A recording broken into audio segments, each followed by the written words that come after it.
औक्ष म्हणजे मोठी लढाई, मोठी लढाई.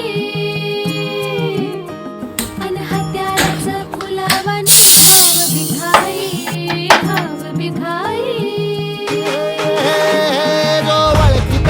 औक्ष म्हणजे मोठी लढाई आणि हत्याराचं फुलावानी घाव बिघाई.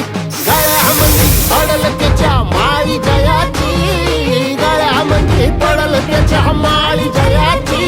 तू चाल पुढं, तू चाल पुढं, तू चाल पुढं. तुला रगड्या भीती कशाची, परवा भी कुणाची. मन सुद्धा तुझा गोष्ट आहे पृथ्वी मोलाची, हा पृथ्वी मोलाची. मन सुद्धा तुझा गोष्ट आहे पृथ्वी मोलाची.